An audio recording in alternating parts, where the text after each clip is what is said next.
Looks like you are. I got a message that you are live streaming now. Oh, thank you so much for the feedback. So am I supposed to tap got it and that's it,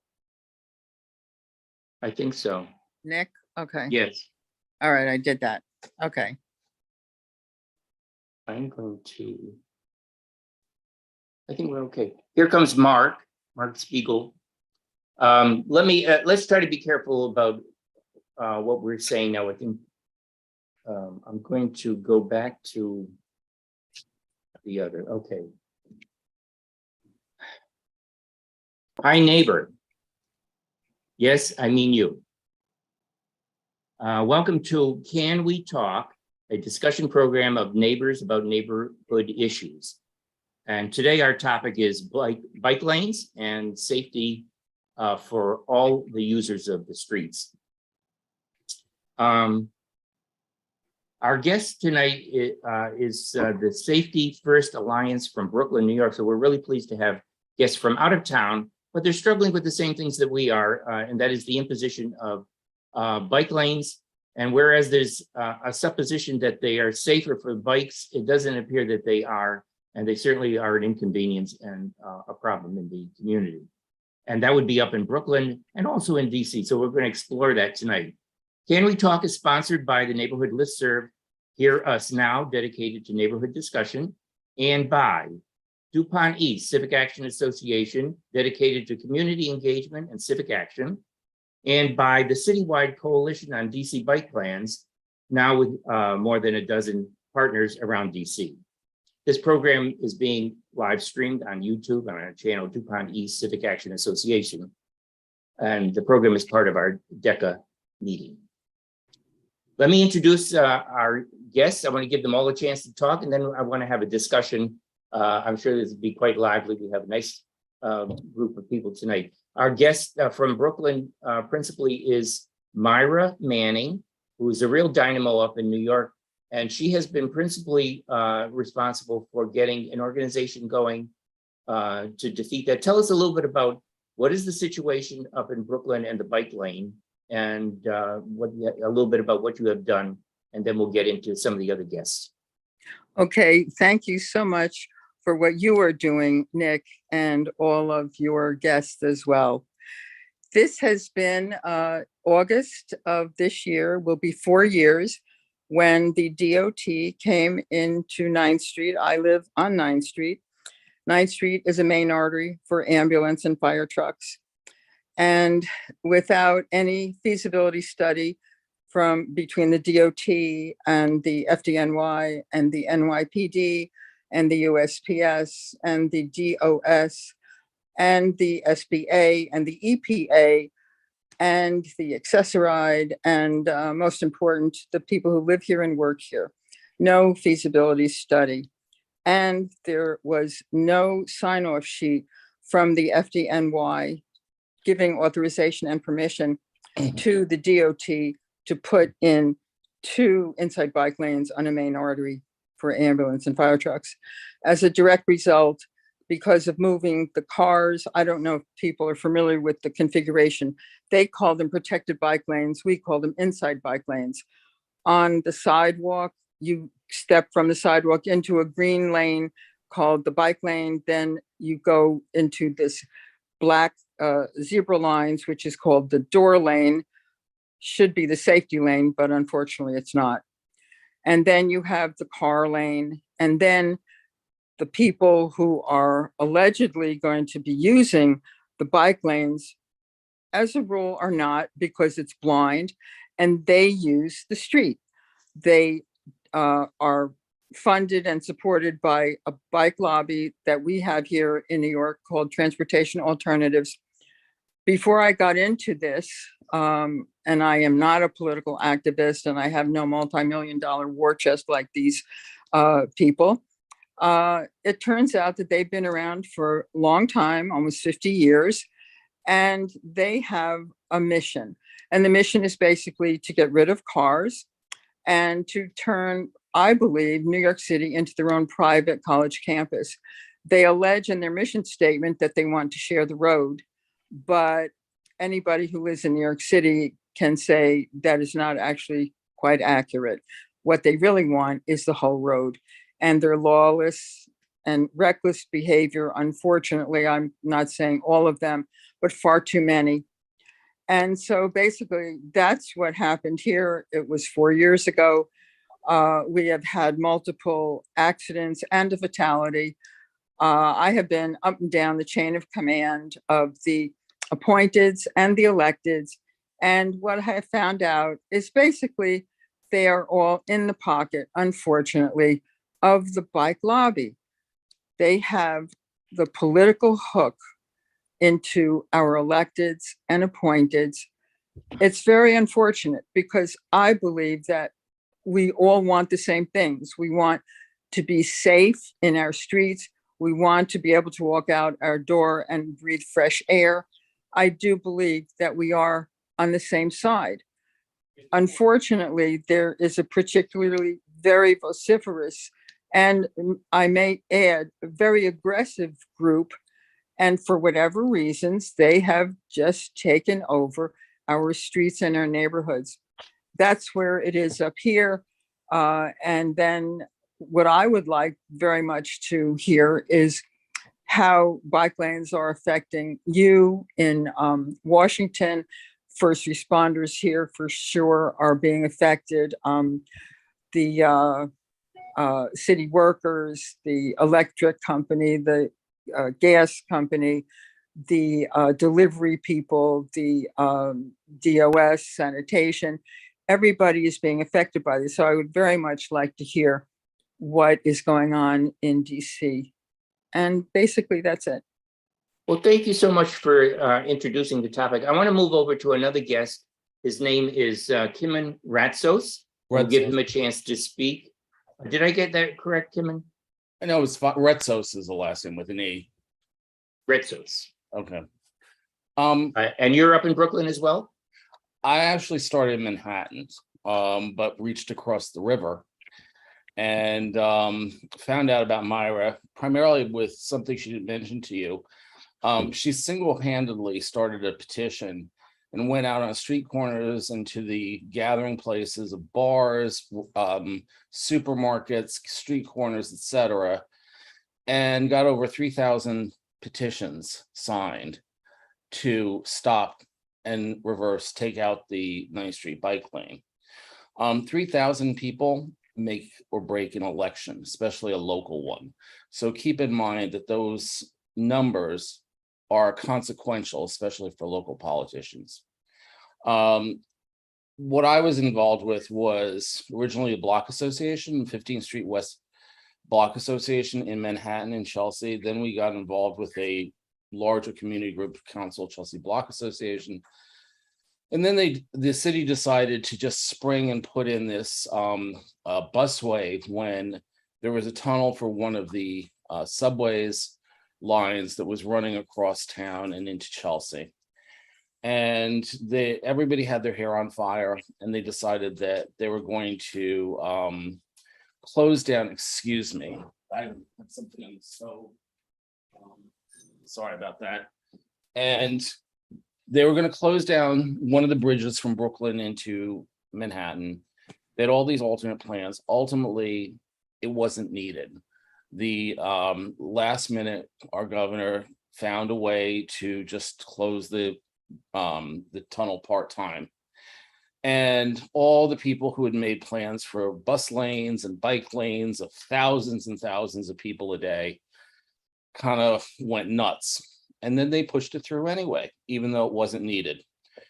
And the end result was, despite major community pushback at public meetings, et cetera, and online stuff and meetings with all the levels up, except for the governor, the city just pushed the busway through. We got several lawsuits started. One was a federal lawsuit, unfortunately, because of dissension within the group and those people not understanding that that's going to kill us. That was a federal lawsuit that was about an environmental impact statement, and it probably would have made it, but because The dissension split the group, and the lawyer ended up deciding that he was going to withdraw the suit due to half of the group's complaints. We ended up withdrawing the lawsuit because it was federal. It was less political than the New York State. Ultimately, we regrouped and filed a New York State lawsuit against the busway and bike lanes on residential streets, and that failed. And it failed because it was a New York State lawsuit, not a federal lawsuit. The biggest thing I think for me was understanding that most of the information that was used against us in the city by the DOT, by politicians, by spokespeople from the lobbyist group is either exaggerated or it's made up. And I think my takeaway to you guys is, if you have data that's being used against you, I would question the basis of that data. And I would also ask if you can get raw information. I'll give you an example. The DOT gave us information that they had done they had done analysis of the side streets, which we were afraid that the commercial traffic would be pushed off onto residential side streets. And we had real concerns. We already had overcrowded side streets with lots of trucks going down. We had problems with building foundations because of construction in the street for utilities. All this was swept away, and it was said, the side streets can handle it. And it turned out that when we were in the first lawsuit, we found out that the actual modeling, which the DOT claimed was very sophisticated, was a bunch of counts of cars and buses going on, let's say, 5 streets for about 4 blocks. And those were done, I think, 2 days, morning and evening. So four counts. That was their supposed modeling. And they didn't even include trucks. So I would question every single thing that a politician, a DOT spokesperson, anything that they tell you, you can ask questions and say, can I see the raw data? And what was the methodology on this? We were lucky to have people who are familiar with that. But I think that the takeaway is the DOT is going to lie to your face. Same thing with politicians. Challenge them with it, force them to provide the raw information. If they can't provide it, maybe consider making it yourself. We got challenged as a block association to provide counts and to challenge the official narrative. And I actually challenged the community board member that said that. And I said, well, you have some discretionary income within your budget. Could we get 10 or 15,000 of that discretionary income and hire a consulting group to basically present a case that may or may not be in support or against what you've proposed? Oh, no, we're broke. We can't do that at all. Okay. So bottom line also is, if you can provide information yourselves, either through a petition, which says we don't want this, and that actually the community board or the forces that be can't say, well, you're not representing the neighborhood, because we would go to community board meetings, we would go to public meetings, and we were being told point blank to our faces that you don't represent the community, you don't represent this neighborhood, you don't represent the majority of people. They would do online petitions, but you can't control who signs on to an online petition. It's very ageist. Most older people don't know how to do it, aren't comfortable. Whereas young people who are on bikes, very comfortable doing it, and they'll do it multiple times. So I think the key is be very, very skeptical of the pronouncements, the data, and the timeframes and things like that, but especially the data that is used to justify putting in this thing. And the other thing is, if you can delay, it ruins their plans. Delay, delay, delay. Use a lawyer's technique. If you can delay something, they can't start it. Remember, they make these contracts to do street work or painting or whatever. It turned out that even painting the line green or painting the busway red had calendar time effects, so that if you go into winter season, you can't paint anything. So it's not necessarily going to go ahead as quickly. So, that's kind of what Well, my, thank you for an introduction and the little tips and so on. And then I am curious, I want to come back to Maya in a minute about 3,000 signatures. That may be where we need to go. But we do have a third guest, Sherry Leon, and she represents even another aspect of the constituency that wants to use the road, and that is the streeteries. Sherry, can we get your attention and fill us in on what happened last week with the streeteries? Yeah, I'll start from the most recent development, because I could start at the beginning, but that might take a little bit more time. Okay. Let's roll it back a little and then provide some context. The most recent development in this story, which you may or may not be aware of, what's going on in New York with the latest, dining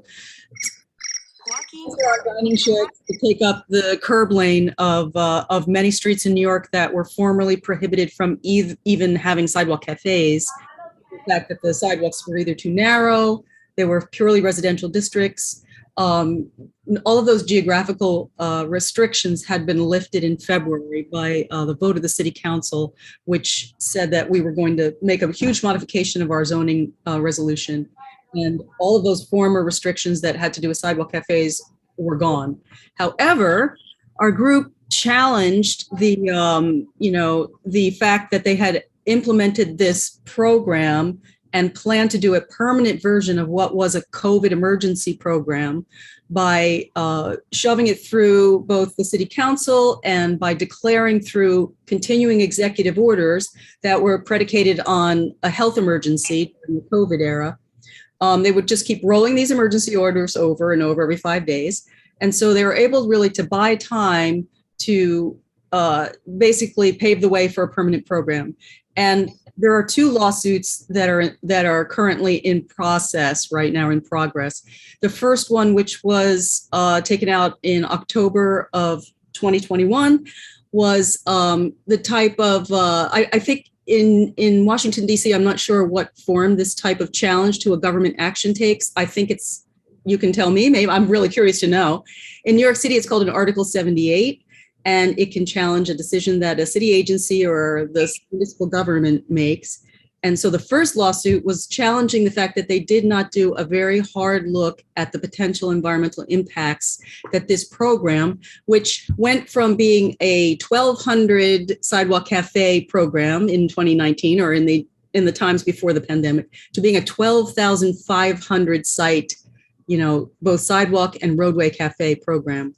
And the city declared that this would have 0 environmental impact on New York in terms of either the sanitation issues it would cause, the traffic congestion issues it would cause, the potential, rodent infestations that all this outdoor dining would bring about, the noise. All of these things that I'm mentioning are all in a technical manual that you would normally have to measure environmental impacts by. The city said, this isn't going to have any effect. They call that a negative declaration. Our suit challenged that they hadn't done a more thorough look and done studies, and a judge ruled in our favor. The city, where we are with that particular lawsuit right now, is the city has challenged that, and our attorney has actually written the response to that challenge. So that's currently the status of that lawsuit. And then in the last, on July 31st, we actually initiated another legal action, which was a challenge to the temporary program continuing under this rollover of these 5-day executive orders that are supposed to be for addressing an emergency, a public health emergency. And while both the governor and the mayor have lifted all other pandemic measures, such as, vaccine mandates and mask mandates, and in all other spheres of cultural participation and public school participation, there really is uniquely still a declaration of an emergency. I mean, there are a few others in place that one of them has to do with Rikers Jail, but this one is unique in that it declares there is still emergency for restaurants, and therefore we can continue this program without having to actually go through the normal democratic process of soliciting public input, getting, a scoping, doing the environmental impact study. We can just say, keep at it. And so the building of these street, sheds continues under that cover and under that authorization, so that even a restaurant that wants to apply now to open, even though it didn't suffer any economic hardship because it didn't exist, in the past 2 years, can still, as of right, build both some roadway dining structure, wooden, air conditioning, operable windows and doors, and also occupy the sidewalk space that they would formerly have been prohibited from occupying if they were on a street that was narrow, or there was a sidewalk that was too narrow. So that's a quick summary of the legal action that our group has taken over the past, since October 2021. And our alliance with, I'll just say that our alliance with Kimun and Myra is that you won't be surprised to learn that there are a lot of very severe and dangerous conditions that have occurred as a result of having all this, furniture on the sidewalk and stuff in the street. And to name just a few, fire trucks cannot get down a street that is where the travel lane has been narrowed to 11 feet because there's 8-foot sheds on either side for a distance of 60 feet on either side. There was propane comfort heating that was allowed in 2020, although it was prohibited in 21. That was scary as hell. And that was great concern to the FDNY, our fire department, our municipal fire department. They're also concerned about the fact that a lot of these contiguous sheds block egress to buildings that are residential buildings. So in that way, and in the sense of just pure ambulation on the sidewalks with disabled people, with people who are trying to, have curbside access or get accessoride, get on, come back with their ride share and get dropped off if they're elderly in front of their building. All of these, blockages and obstructions create public safety issues as well. And I'm sure we have a lot to share in that regard too. And that's how we intersect with Myra and her concerns about the bike lanes that are put in inappropriate places and not part of a good street plan design. Now, well, it's a wonderful window into what's going on, and we really have a difficult time fighting City Hall. Let me tell you that if you have questions, raise your hand and I'll call on you one by one. But this is an opportunity to get firsthand information from people. We're at a disadvantage because we're spread around and we have to fight City Hall, and we need to figure out how to do that best. I am intrigued, Myra, about your 3,000 signatures on it may be that going back to the old-fashioned way is the best way to introduce yourself to the community and find out what can be done. Are there questions? Myra, tell us a little bit about your petition. How did that get started? Okay, sure, I'd be happy to. You look like a person who understands the computer and the tech world backwards and forwards. Oh, God bless you for that, Nick. You see, I am one of those strange people that actually believes human forms of communication are mandated, and I'm not threatened by it. In other words, I am of a different time, I suppose, but that's okay. I respect progress, especially if it's for everyone. So what happened here and how I got involved, I live on 9th Street, as I mentioned, and in August of 2020, let's see, when was it? If it's 4 years, help me out, Sherry. When was it? 2018. 2018. Thank you, Cayman. I totally blanked because it was, I guess, not a happy moment. Basically, this is what happened. The DOT came in, put it in like, in the nighttime, people would start to show up with trucks and started painting and all this kind of stuff. And you wake up one morning and there are 2 inside bike lanes in front of your house. My neighbor family had just come back from a trip overseas, came at about 11 o'clock at night. from JFK. The neighbor is elderly, and he was getting out of the car, and a biker came flying down on the inside bike lane. No helmet, no reflective gear, no lights, no sound device. And as he was flying down and my neighbor was just trying to get to the sidewalk, they almost collided, and it could have been very, very bad. So a couple of days later, my neighbor down the street in the middle of the day, a 95-year-old World War II vet, he was getting out of his car in front of his house, and the same thing happened. Biker came by, it was broad daylight, and he saw my neighbor coming and didn't stop, had no reason to stop in his view. And again, my neighbor on this side of the street, just almost was taken out as well. So I just said, this is just not good. So I went back to my desk after my neighbors had told me about these incidences, hand wrote a petition on a legal pad. And basically I just said, because of the 9th Street bike lanes, response time has increased, putting people's lives in danger. We demand the return of the parking spaces that were taken over by the DOT. We demand license, registration, insurance, and helmet law. It was a very simple petition.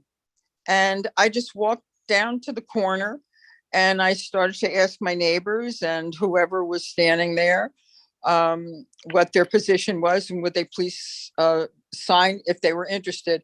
And with about an hour, I had about 30 signatures, and I was just so surprised. And I said, my gosh, I think I'm onto something. And I was getting responses, negative stories about what had happened to people, their incidences involving lawless, reckless biking. And it was very troubling to me. And as you said, Nick, I am not a computer person. So I just kept handwriting these petitions. And finally, somebody said, Myra, you got to get this on a computer. And then I went to the computer store, got petition form. And then I just started. It was walking door to door. I would walk up to people who were in the supermarkets. I asked the managers if they would please post the petition. I said it was strictly grassroots. I said, I have no political agenda. I have no money. I'm doing this all on my own. And they were incredibly welcoming and very supportive. I will tell you with that, many of the petitions that were posted, some in churches, some in doctors' offices, local businesses were defaced, they were vandalized, they were stolen.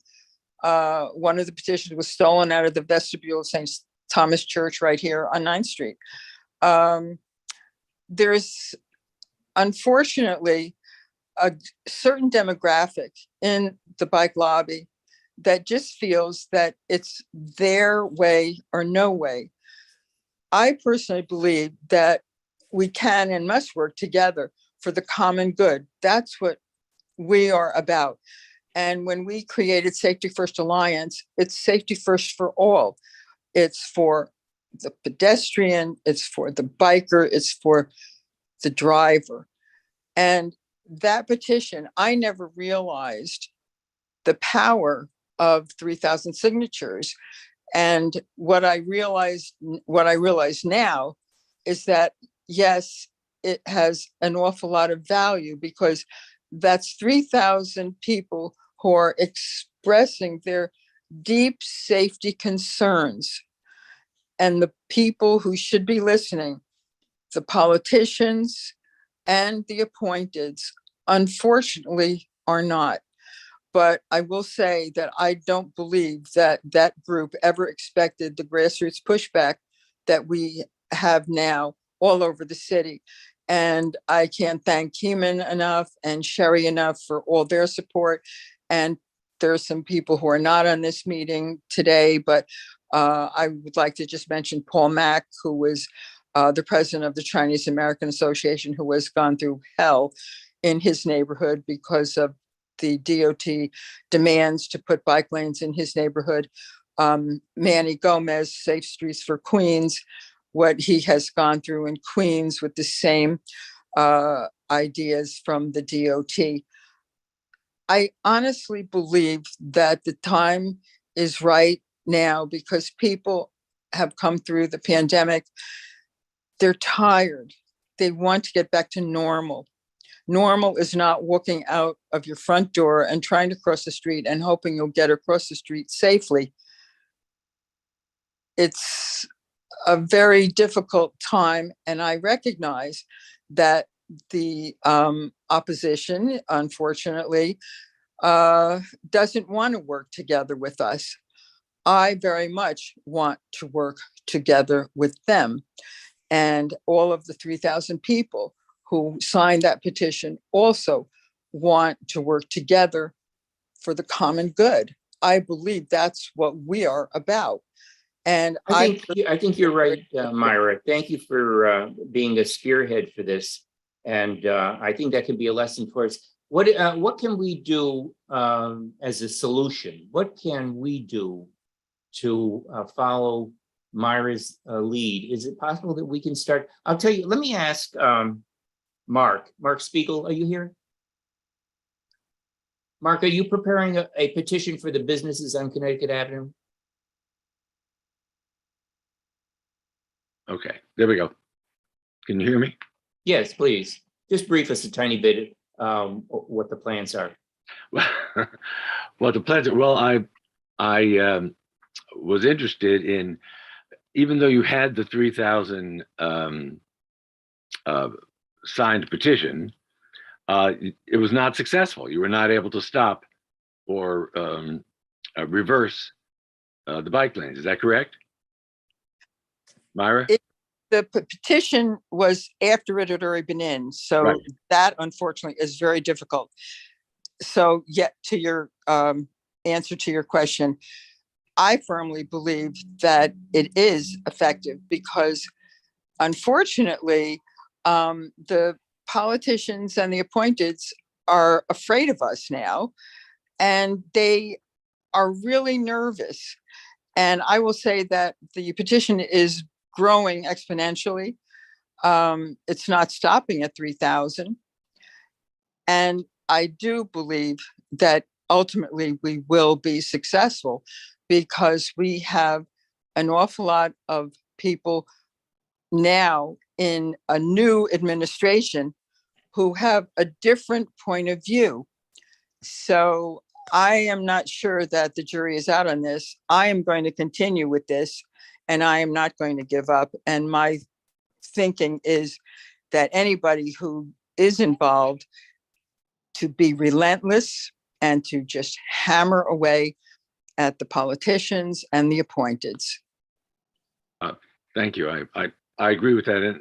In our situation, it hasn't been put in. In fact, they still have to go through the procurement.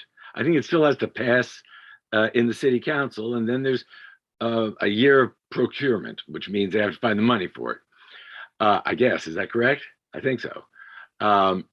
We need to collect petitions, and from what I'm hearing, online is not the best way to do it because I guess too many games. I guess there's a way to make it secure, but the old-fashioned way, I hope, I'm still not that pleased with people who go door to door in my neighborhood because they're still without a face mask. But I think we do need minimally we need 3,000 signatures, and I think we can get them. Yeah. I think one thing to keep in mind, Mark, I'm really glad Mark is just beginning the struggle on Connecticut Avenue to pull things together. We're going to have a meeting on Wednesday to discuss the strategy, but we have confidence in the fact that we outnumber the opposition. By a lot. Yes, the problem that we have is reaching them and alerting them, because one day there will be a bike lane installed and they did not know about it. So that's our fault. That's So correct. 3,000 is extraordinary. We need more. And there's real power in face to face. You know, this is what the situation is. Where do you stand? And they may not even agree the first time, but they may agree the second time. It's who's got the I missed what you just said. Go ahead. I didn't want to cut you off. No, I missed what you just said. It clicked out. I think we have to be confident that we do outnumber them. We need to reach them. That is our job. It may be arduous, but it is in the long run, it'll work. Let's see if we have who is iPad Pro, please, V6. Nick, that's me, I think. Tom Ryder. Sorry about that. Oh, yeah, please speak, Tom. We're waiting for you. Hi, Myra and your colleagues. Two questions for you. First, Myra, what's the exact wording of your petition? Because frankly, one thing that I think we're encountering a problem with is that if you ask people if they're against bike lanes in the abstract, you know, no one is. Frankly, everyone likes the bike lane, right? You know, so you know.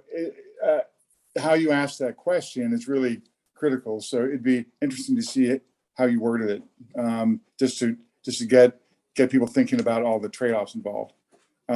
My second question is kind of for all of you this time. One thing that we've encountered here, which is really kind of infuriating, is the bike people basically say that, you know, we have to do this for safety. This is absolutely critical for safety, and you're not putting in bike lanes is equivalent to murder, basically. But at the same time, you know, they're not pursuing any other bike safety measures. Zero, like no city bike training. I don't know about New York, but in DC, helmets aren't required. They aren't pursuing that. They're pushing to allow bikes to not stop at stop signs, you know, et cetera, et cetera. So, do you have any tips on that front? Because again, like they, you know, any Tom, that is excellent. I would like to end our conversation with a resolution, if we can possibly do it, of a positive approach and what are we for. But I want to call on Sherry, and then our friend Keeman. Practically took the words out of my mouth on that one, Nick. I was going to suggest a simple thing about the petition, which would be to say, you know, state clearly and short and very concisely in your petition, whatever platform it's on. And I would advise that you do both a paper petition to reach those constituencies that don't go online and use the internet, because there's both. And then the people that need, for convenience sake, or because they're more technologically savvy, they need to be doing something online, and to try to, if you can, to try to do both. But to definitely, an important component is to say what you're for and what you want, and not just to, you know, rail against the things that you dislike or are against. Because that's much more attractive to people to when they're signing a petition, to feel like they're signing up for something that is going to be an improvement for their lives, even if it is, restoring something that's relatively status quo. Find the language to really state what it is that your position is, that's going to be an improvement for everyone. So it was kind of what you were saying, Nick. That's the only thing I wanted to suggest. It's great. Marjorie, are you here? Marjorie Lighton? Let's see if she speaks up in a minute. Keeman, did you want to add something? Yes, I am here. Well, stay tuned. When we talk about the language in our resolution tonight that we want to vote on, I want to call on you. Keeman? Yeah, hi, Mark. My understanding is that you were going to do some surveys or some things with business.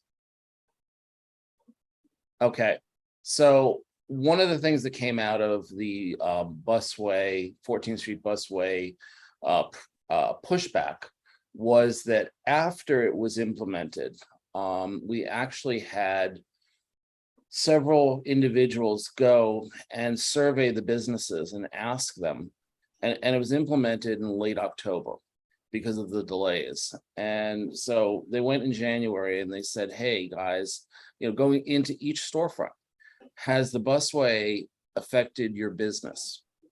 And if so, by how much? Can you share that with us? And any comments you may have. As a matter of fact, the busway affected certain businesses by 15 to 40% decrease in revenues during the holiday season. And others it didn't affect at all, but the majority had a negative effect. Our council member completely ignored it until it was brought to his face by CBS, local reporter that did a story on this. Somebody in the group must have reached out to media, and it made this report from CBS local news about the loss of business on 14th Street after the busway was put in. While you don't have a busway being put in, you may have a loss of business because of the access issue and people not wanting to cross a busy bike lane because it's just not convenient. There are people who just have families, they're elderly, whatever the case is. So you may want to go to the business and ask them, are you aware of this? Maybe point to the issue that, and Paul Mack, the head of the Chinese American Association in Brooklyn, one of the reasons why he got the bus lane and the bike lanes partially reversed, and they also had a lawyer, was because of the access issue and the loss of business to one of the biggest areas, concentrations of Chinese businesses in the New York metropolitan area. Wow. So these are specific things Yes. that the DOT does not, and these advocates do not want to focus on. They keep saying, well, it's successful in our case. It's successful when you open a bike lane because business increases. Well, the study they used, again, going back to studies and data, the study they used, or the data they used, was that business increased on 9th Avenue in New York City, especially in Chelsea. Well, what happened the same year as the bike lane that opened brought business to 9th Avenue? The High Line elevated park opened. So the High Line actually brought the business, but they're taking credit for it because they had the bike lane open. Be very careful when they take credit for something or push blame for something. They actually destroy the neighborhoods. And I think people feel, especially in minority neighborhoods, that when you see a bike lane or a biker, it's the colonization of their neighborhood and the beginning of gentrification. So if there are minority areas, it might be good to reach out to them and tell them, what are you going to get out of this? And maybe ask them to be part of your group. And also, is the bike lobby willing to give them something in return for taking away the parking spaces? It shouldn't just be taking away things for somebody that comes from out of town or from out of the neighborhood and uses your parking spaces as their speedway. So anyway, just some thoughts. That's wonderful thoughts. Wonderful. Adam, you're next. Can you speak? Yeah, just real There you quick go. because I'm in a car.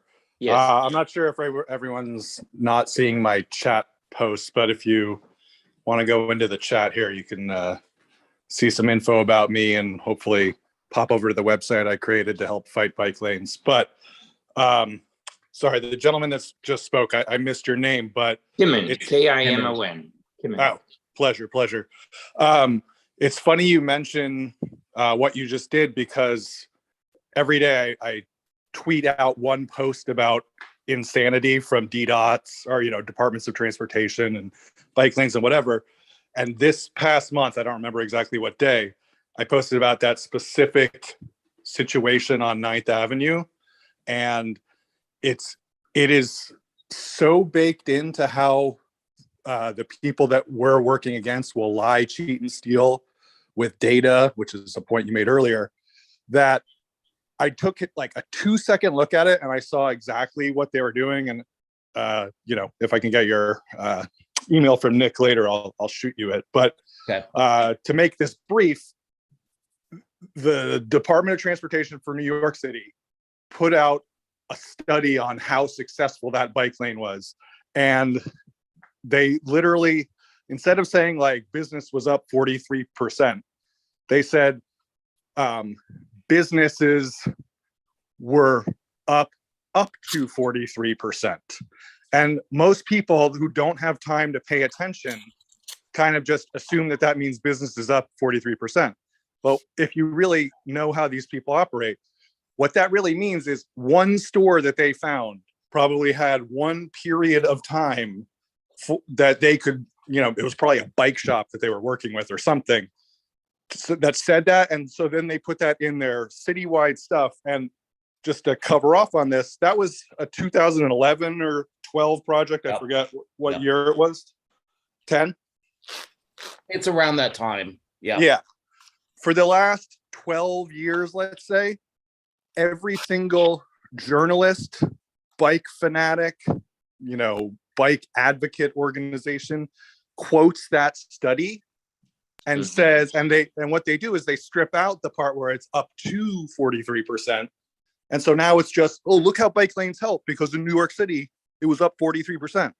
So it's all a shell game. Like, I grew up in New York City. There are guys playing 3-card Monte on the street. Like, it's literally what they're doing with these bike lanes. So anyway, that's just my point. So thank you so much, Adam. Adam is a jewel in our coalition because he understands tech and he makes a career out of doing tweets. So, and I alert you that they are a real joy to, and they are a reason for you to learn what Twitter is and start using it. Some of us, there is such a thing as a technical divide, and some of us are on the other side. We have to struggle. We have to try. Marjorie, I want to give you a chance, because before we leave, I want to have something positive in the way of a resolution that we agree to that is plus and tax the issue. So tell us what your thinking is on what we can go for, just as Sherry suggested, not all negative, but something positive.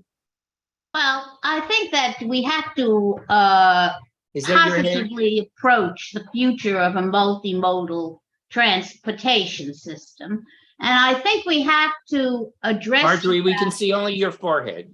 Oh, I'm sorry, forgive me. Oh my goodness, such a beautiful face. And we have to address the fact that there are going to be bicycles are just the beginning of the variety of vehicles we're going to see using the streets. I think our goal should be to protect the pedestrians, because it is above all the pedestrians' right of way. And everybody else has only a partial right of way. It's the pedestrian who's the primary user. And everybody is a pedestrian at some time.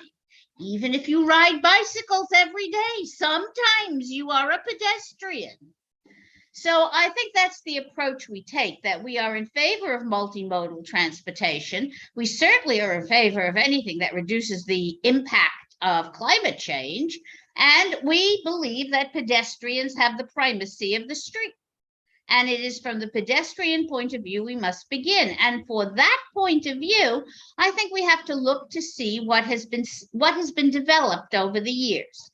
One of the things we've learned is that cars need insurance, because they hit each other and they hit people, and they have to compensate them. We don't have universal medical care in this country. People need to get claims. So I think that we have to require that bikes, scooters, wagons, whatever else is used for transport purposes be registered. And that and those that travel beyond a certain speed need to be insured. And that I think we also have to make a point that we've developed a system of red stoplights. It took us years of training for people to understand that red means stop.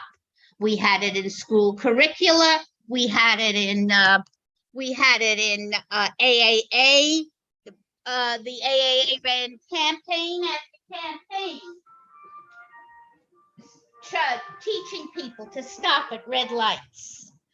And everybody now stops at red lights. The notion that you can slide through a red light is a disaster. Yeah, it shouldn't be legal. Exactly right. I'm going to take this opportunity to introduce on shared screen something, if I can find it. Let's see. This might be it. Here, a resolution I drafted. And I was taking a cue from Marjorie's thought.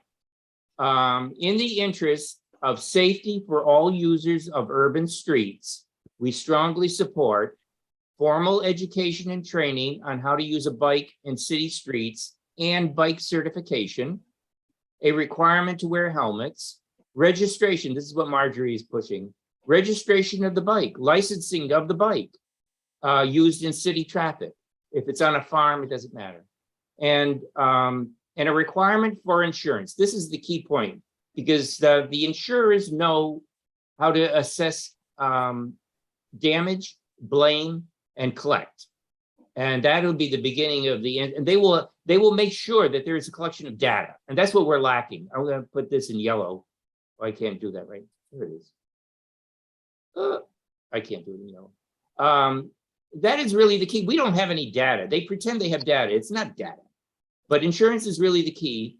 And there are other two things that I don't want to confuse you all, but there's low stress, which is really a chimera. They want to be able to say, we need low stress. If you're on the street, there should be no low stress. Watch out what you're doing. You're responsible. Please be alert. This is not a time to take a vacation. So I think, and that's the same way with Vision Zero. Your nest is not feathered. Please be careful what you're doing. This whole thing about Vision Zero is ridiculous. And the other thing is that intersections are really where the accidents occur, and protected bike lanes are not going to help you in an intersection. So let's put our time and effort into doing that.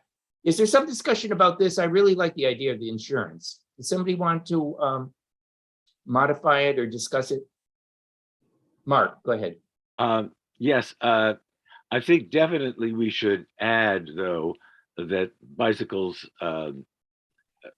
should be required to obey the traffic signals. Because how can you have safety if you're having bicycle? I mean, they wanted to treat red light as yield signs. Well, that's exactly right. You're dealing with something that is pending in our DC Council. I want to ask the New York people, do you have such a thing as Idaho Stop, where it gives the bike rider the permission to run through a stop sign? Tell me that's safe. No, we don't. And the thing is, it's been brought up by the bike lobby and tried to push. New York is too dense, and they know that it will not get through. We have a special kind of carve out that New York City, you can't make right on reds. The rest, if you're in a car, the rest of the country can. One thing I wanted to say about the, I will get back to you. I just forgot my train of thought, but no. Yeah, that's all right. We'll be here. It's Toby, not popular, the idea of running through a red light. I don't know what they must be thinking, and then they call it safe. They're crazy. Toby, do you have something to say? Yeah, so I started riding a bike in Boulder, and I got a ticket for going through a red light after I stopped. And so there was no traffic on the first gasless Sunday back in 1975. So you have an issue of who holds the license. Look at in DC, almost every corner and in front of all kinds of major stores, we have bikes to rent. So whose responsibility is it if there's an accident? And how do you get people to wear helmets if it's not their own bike? I just don't understand. I raised this in testimony. If a child is riding his bike to school and he runs a stop sign and he's hit, what, are you crazy? Who is responsible for that? Yep. Are you going to absolve the child? I mean, you can bet that the children are going to be tempted and their parents are going to say, I want my child on the street on his bike. This is ridiculous. Put them in the playground. The streets of the city are not places where you can have low stress and where you can send your children to play. Well, I think little kids will be okay, but it's the teenagers who I see all along R and Q going opposite traffic. They're going opposite, they're going west on an eastbound bike lane and east on a westbound bike lane.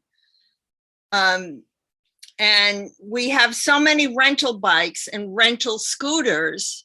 It's hard to see where responsibility would lie.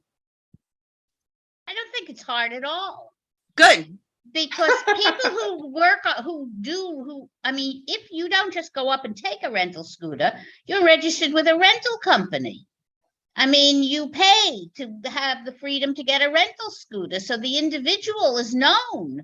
The individual carries insurance. I mean, you carry insurance on your apartment. Doesn't matter if you rent or own, you carry liability insurance on your apartment. Apartment owners require that you carry liability insurance in Washington. So if apartment owners can require that you carry liability insurance, why can't bike companies require that you carry liability insurance? And also, if they're going to have to obey the laws, I mean, they have to obey the laws. How are we going to have all these different forms of vehicles on our streets? Everybody's got to be going in the same direction. Now, yes, I know I have seen and marveled at young people on their bikes or scooters or skateboards, and they're weaving in and out of traffic. That looks very, very neat. However, it is dangerous. And you just have to have enforcement. I mean, just like you enforce for cars. Yeah, Mark and everybody, I think one of the key takeaways is if one type of transportation is above the rest and don't follow safety, there is safety for no one, because we all have to follow the same rules. The reason that it's safe when you follow the same rules is because there's certainty.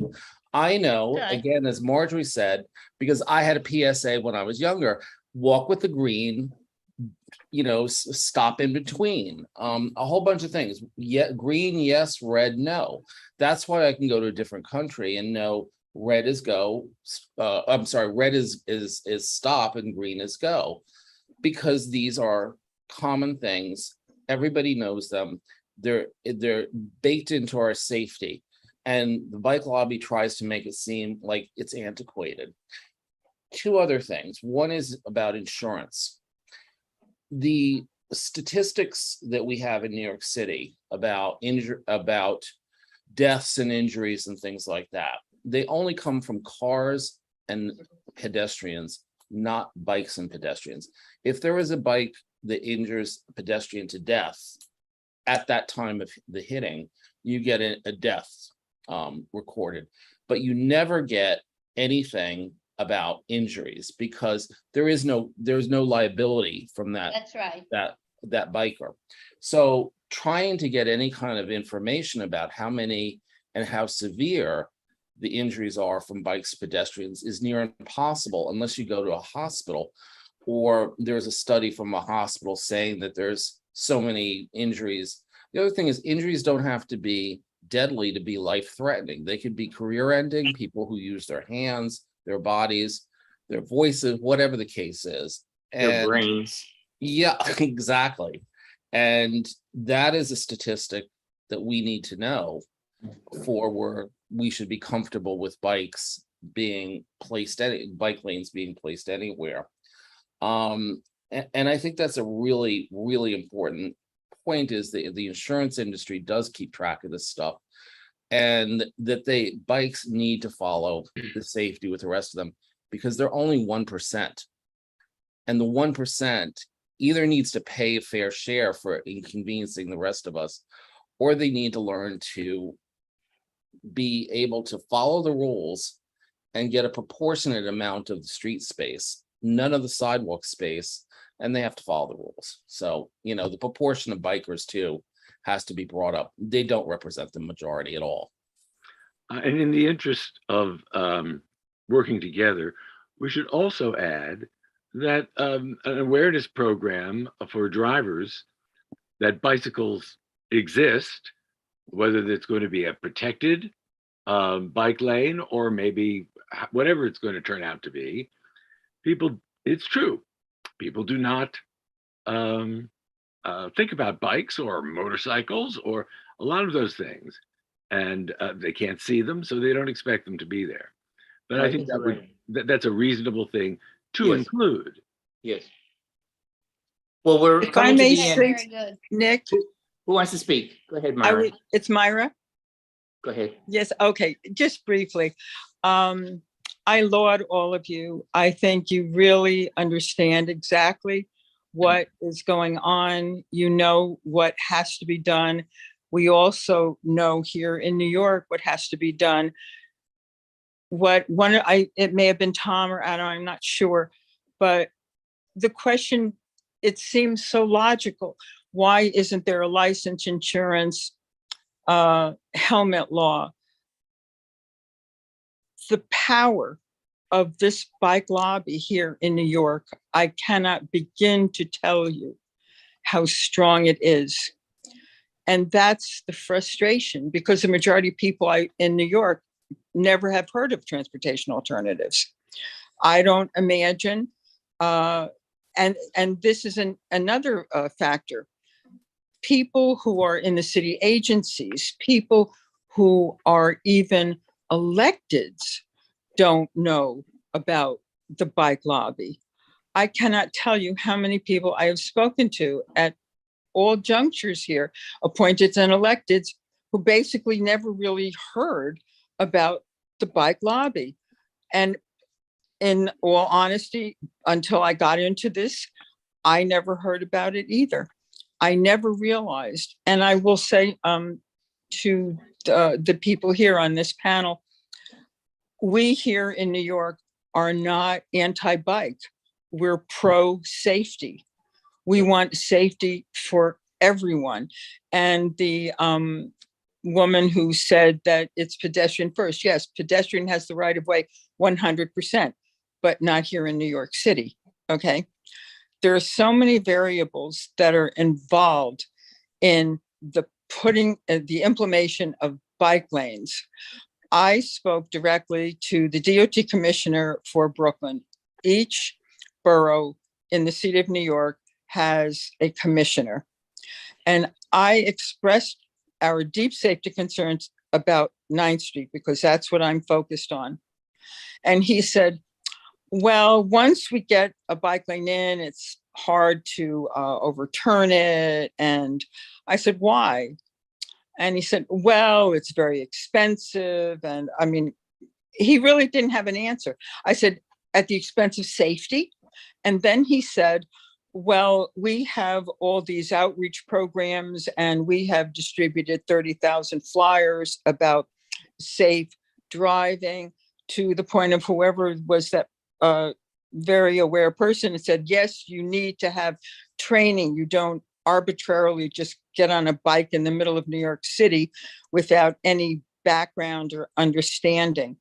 And then to segue, we have City Bike, all the corrals that were foisted on our neighborhoods. It started with Bloomberg, who was connected to Steve Ross, who I believe was the CEO of Citibank, and they all get a cut, every bike. And that's where it starts. Follow the money. And it was the commissioner of the DOT, Jeanette Sadiq-Khan, during Bloomberg. And she actually was given the task, implement bike lanes, no matter what you have to do, just don't screw it up. Everybody knows that the New York City DOT is a faceless entity rife with bike lobbyists. I have spoken to many of them. I cannot believe the sense of arrogance, and actually their sense of arrogance is superseded only by their sense of entitlement. That's not how it works. We are a nation of e pluribus unum, right? Out of many one. We're all together here. We should be together. We shouldn't be fighting each other. We should be respecting each other and listening to each other. And I'm sorry that that has not, happened here for sure on 9th Street. So I I do get upset because it's been a long haul. It's been 4 years. Paul Mack has done it longer. Manny Gomez has done it longer. Many people have been involved in it longer than I have. But I would just say to everyone on this panel, you certainly are aware, you have the understanding, don't give up, and don't ever let the bike lobby say, oh, well, it happened, it's great all over the world. Well, in Amsterdam and Copenhagen, if I might just use a couple of cities, if you break the law, I know for a fact that in Copenhagen, you get a $165 ticket US, okay? You abide by the law. That's what we should be looking to. But the power of the bike lobby in this city, just the fact that we wanted a law for helmets, it was presented and the bike lobby was so powerful that the city caved. That's documented, okay? So to be aware, if I may just go back to 680 AD and Sun Tzu, The Art of War, you know, this is a war and you can't win a war without a plan. And we have a plan. It's called grassroots pushback. So I laud Well, you that's- all and just keep Thank going. you, Myra. You're an angel, and thank you for all your help. This is a wonderful note to end our session on. I think I couldn't have asked for a better discussion. And I'm going to end the live. Nick,